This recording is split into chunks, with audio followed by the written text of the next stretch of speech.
marketing strategy that I have ever seen. This is day 34 of learning from 100 businesses for 100 days challenge.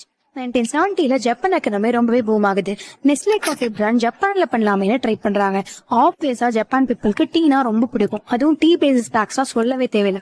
Coffee taste எல்லாருக்குமே பிடிச்சிருந்தாலும் Nestle coffee பிராண்டை வாங்கி ஷெல்ஃப்ல வைக்க ரொம்பவே யோசிக்கிறாங்க.